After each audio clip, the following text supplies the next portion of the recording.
Hello mga love loves! Sa long time na nga wala na taka voice over and now I'm back and here on makeup artist na sadya for today's video. So kanina nga video is last month pa ni and karon pa lang jud nato siya ni edit.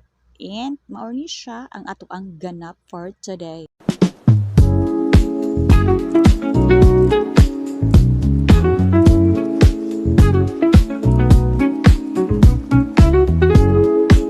Gusto lang pud gud unta ko nga mag-hire ani sa iyaha og makeup artist. Uy, but dili man siya mosugot kay ako lang gyud daw kay kuglain daw dili daw siya kabuot. So okay ra pud at least maka-save ta no, diba?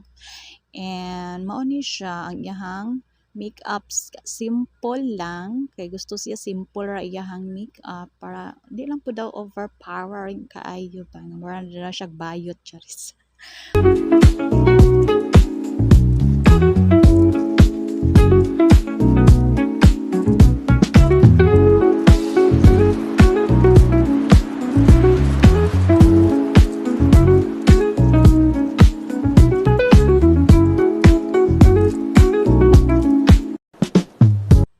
So light ra pud ang blush nga iyahang gusto ani. So da sa video dili kay siya maklaro but personal ani.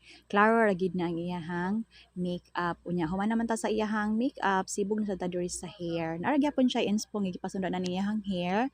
Dapat kuloton ni siya tanan. So makapasok-pasok kita diring dapita unya. Sayo-sayawan ra pud.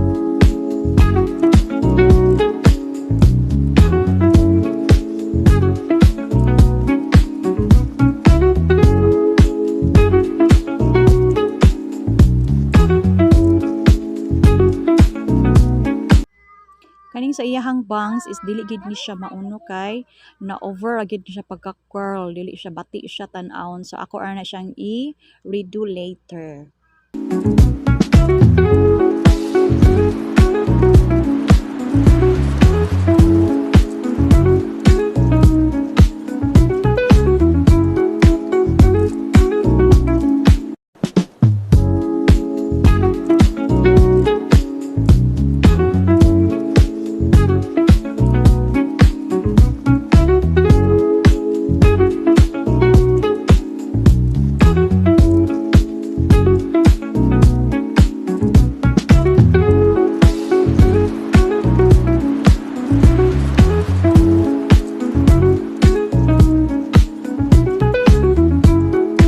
Ni ang iyahang hair sa likod. O, diba? Nice, no? Kaya mo iyang gusto.